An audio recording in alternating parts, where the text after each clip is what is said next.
The gun that won the waste.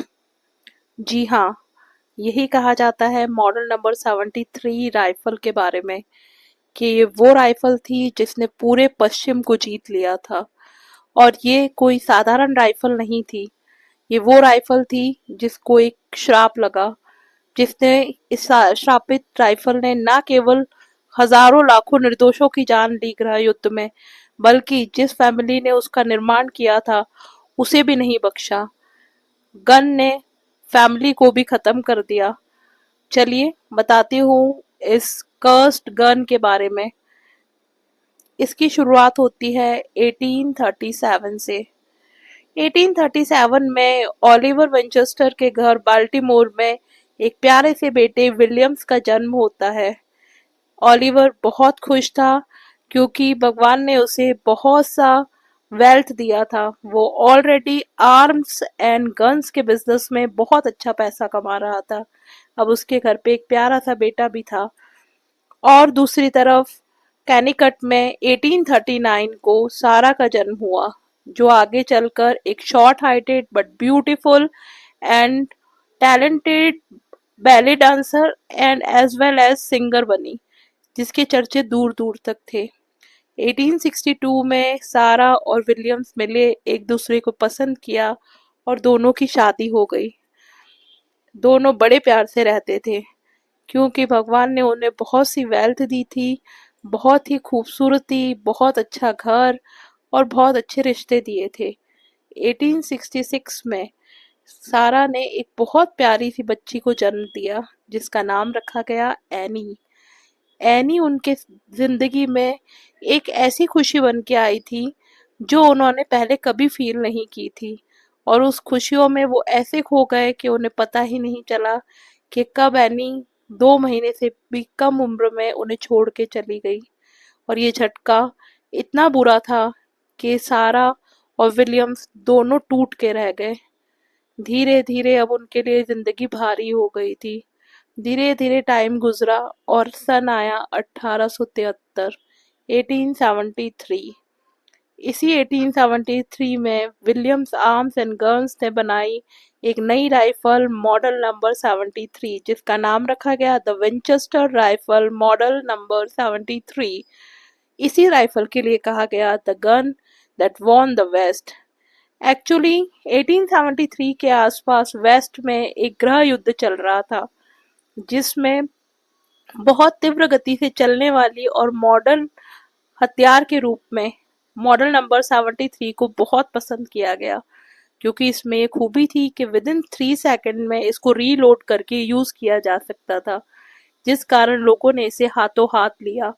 और इसी कारण बहुत से निर्दोष लोगों की जानें गई, और उन जानों के साथ में इस राइफल को लग गया एक कर्स, एक श्राप, जिस श्राप ने ना केवल लोगों की जानें ली, उसके साथ साथ अपने बनाने वाले परिवार जो जिसने राइफल बनाई थी विंचेस्टर्स ने, उनको भी धीरे धीरे खत्म कर दिया। 1873 में इस राइफल ने जितनी जितनी ज्यादा फेम बटोरी थी, उससे कई ज्यादा पैसा बटोरा था। विंचेस्टर्स बहुत खुश थे। पर धीरे धीरे ये काला साया, जो चित्कारें थी बेगुनाह लोगों की, जो लोग ऐसे ही मारे गए थे, उनकी जो बद्दुआएं थी, उनका काला साया धीरे धीरे विंचेस्टर हाउस की तरफ बढ़ रहा था। पर विंचेस्टर्स अपनी वेल्थ और अपनी फेम से बहुत ज्यादा खुश थे। उन वो नहीं देख पाए कि उनकी तरफ किस तरह का काला साया बढ़ रहा है। धीरे धीरे 1880 में पहला झटका विंचेस्टर्स को लगा, जब ओलिवर विंचेस्टर्स की अचानक डेथ हो गई। अभी सारा विंचेस्टर और विलियम्स विंचेस्टर इस डेथ से उबरे भी ना थे कि विलियम विंचेस्टर की डेथ ट्यूबरकुलोसिस की वजह से हो गई। सारा बिल्कुल स्तब्ध और अकेली रह गई। उसके मन में एक डर आ गया कि हाँ, कुछ तो गलत है।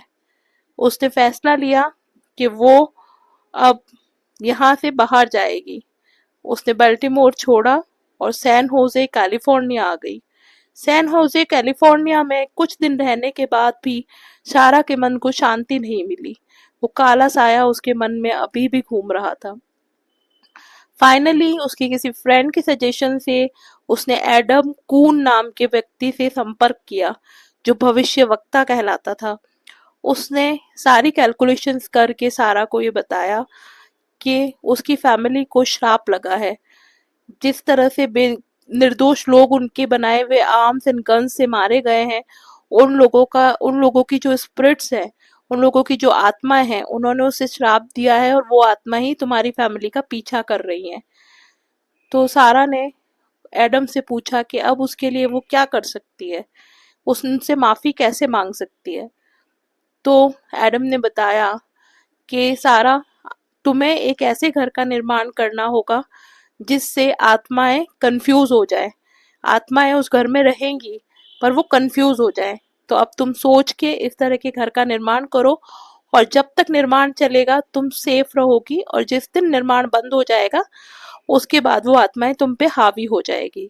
सारा बहुत डरी हुई थी। घर आई, उसने रात भर सोचा और दूसरे दिन सुबह से ही ब्लूप्रिंट्स तैयार करवाए और मजदूरों को काम पे लगा दिया। सारा जब सैन होसे में आई थी तो उसने कैलिफोर्निया सैन होसे में एक 6 रूम का फार्म हाउस ले लिया था, जिसे वो लेलैंड विला के नाम से जानती थी। और धीरे धीरे उसी को उसने डेवलप करवाना शुरू कर दिया, उसी का कंस्ट्रक्शन शुरू करवा दिया।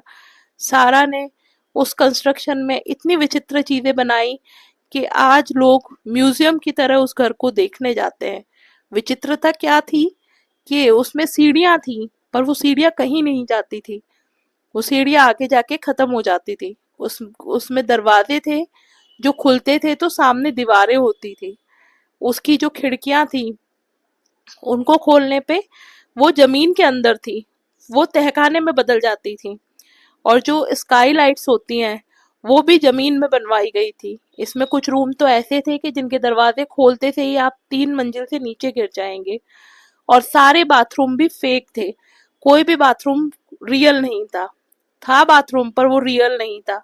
यही सारी विचित्रता देखने के लिए आज लोग उस म्यूजियम में जाते हैं। ये जो कंस्ट्रक्शन है सारा ने पूरे 38 साल तक कंटिन्यू रखा। 38 साल का कंस्ट्रक्शन, आप समझ सकते हैं कि कितने ब्लूप्रिंट्स बने होंगे, कितना पैसा खर्च हुआ होगा और कितना लेबर लगा होगा। और इसमें लगा 4080 करोड़ रुपए का खर्च। और ये कंस्ट्रक्शन 1884 में स्टार्ट हुआ था और सारा विंचेस्टर के मौत 1922 तक चलता रहा था। जिस शाम सारा की डेथ हुई उसी शाम को इस कंस्ट्रक्शन को बंद करवा दिया गया। और इस कंस्ट्रक्शन में तब तक 4080 करोड़ रुपए खर्च हो चुके थे। जब तक कंस्ट्रक्शन चलता रहा सारा बहुत ही खुशी से उस जगह पे रहती रही, और उसे विश्वास हो चला था कि कंस्ट्रक्शन चलने पे ही स्पिरिट्स जो है वो कंफ्यूज रहेगी और उसे परेशान नहीं करेगी। तो सारा ने अपने आप को खुश रखने के लिए और स्पिरिट से दूर रखने के लिए 38 सालों तक द मिस्टीरियस विंचेस्टर हाउस का कंस्ट्रक्शन नहीं रोका। फिर सारा के डेथ के बाद में सारा की प्यारी भतीजी को ये सारी जमीन जायदाद दे दी गई और उसने कंस्ट्रक्शन बंद करवा दिया। धीरे धीरे जब वो आगे से आगे सेल हुआ तो फाइनली उसे एक म्यूजियम की तौर पे कन्वर्ट कर दिया गया। आज दूर दूर से लोग कैलिफोर्निया में टिकट देके इस घर को देखते हैं। तो आपको समझ आ गया होगा कि एक गन ने किस तरह पूरी फैमिली को खत्म कर दिया। सारा विंचेस्टर जो थी वो इस चीज को अच्छे से समझ गई थी कि उसने जो पैसा यूज किया है गन्स, आर्म्स एंड गन्स के प्रोडक्शन से, वो पैसा कर्स था, क्योंकि कई निर्दोष लोगों की आहें और बद्दुआएं उसमें थी। और उससे माफी मांगने के लिए उसने इस तरह के घर का निर्माण करवाया अगले 38 सालों तक। तो इसीलिए कहा जाता है कि कर भला तो हो भला और कर बुरा तो मिले बुरा। तो प्लीज आप भी सावधान रहिए, कोई ऐसे काम में ना पड़िए जिससे डायरेक्टली या इनडायरेक्टली आपको बद्दुआएं मिलती हो। और आज भी ये कहा जाता है कि कई बार वहां पर सारा विंचेस्टर की आत्मा को भटकते हुए देखा गया है। वो सफेद ड्रेस में अपने हाथ में ब्लूप्रिंट लेकर घूमती हुई नजर आती है। और जब रात को ये म्यूजियम बंद होता है तो उसके अंदर सीढ़ियाँ चढ़ने की और दौड़ भाग करने की आवाजें आती है। तो प्लीज जब भी कैलिफोर्निया जाएं तो एक बार इस हवेली को जरूर देख के आइएगा। तो आज की कहानी मैं यहीं खत्म करती हूँ। अगर आपको मेरी ये कहानी पसंद आई हो तो प्लीज एक लाइक कीजिएगा, सब्सक्राइब कीजिएगा और कमेंट में मुझे बताइएगा कि आपको कहानी कैसी लगी और अगली स्टोरी मैं कौन सी लेके आऊं, क्योंकि मैं अब आपके लिए लाऊंगी रियल हॉरर स्टोरी या हॉन्टेड स्टोरीज या कर्स स्टोरीज, ऐसी स्टोरी जिसमें किसी कर्स के बारे में डिस्कशन हो। ठीक है, तो आप मुझे जरूर बताइएगा, मैं वेट करूंगी। Thank you very much.